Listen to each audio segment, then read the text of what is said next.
Good day, students. Today we'll be dealing with plagiarism. One may ask, what is plagiarism? It is a practice of taking someone else's work or ideas and passing them off as one's own.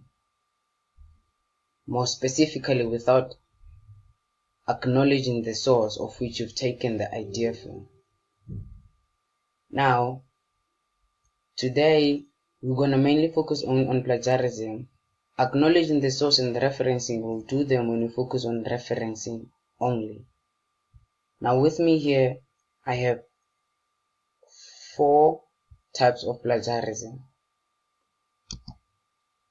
which are outright copying, paraphrasing, patchwork, stealing an apt term.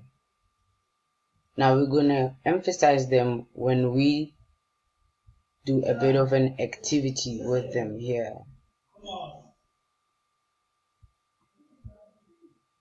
Now with me, as you can see here, I have a source of which it is referenced here with the type of reference we call in-text referencing. Now beneath it here, it's another type of plagiarism, which I've stated before. It's called outright copying. Now I'm gonna read with you this small paragraph so that we explain its type of plagiarism later on. And it reads as follows. You have to tread quite a fine line between being accused, on the one hand, of not making enough use of the writers you have been reading on the course, and on the other, of having followed them too slavishly, to the point of plagiarizing them.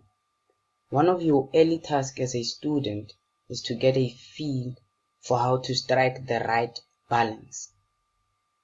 Now, this is the original source, and beneath it, it's a plagiarized work, and it reads, you have to tread quite a fine line between being accused, on the one hand, of not making enough use of the writers you have been reading on the course, and on the other, of having followed them too slavishly, to the point of plagiarizing them. One of your early tasks as a student is to get a feel for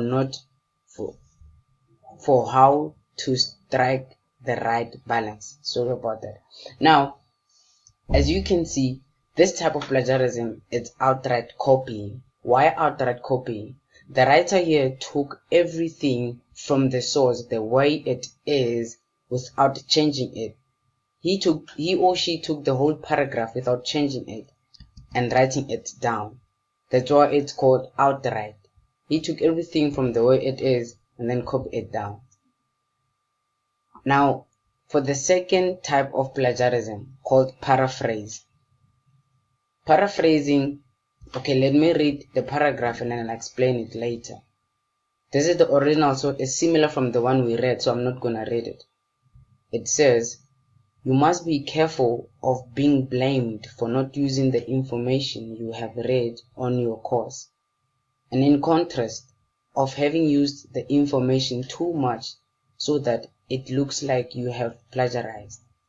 One of your first jobs as a student is to learn how to balance these two extremes. Now you can hear from the paragraph we've just read, it still has the idea of the original source, but the difference is the writer here used synonyms just to change the words, but the idea of the paragraph is still that of the original source. This type is called paraphrasing. Now for our third type of plagiarism, it's called patchwork. Now I'm going to only read the plagiarized work because the original source is still the same from the one we've read.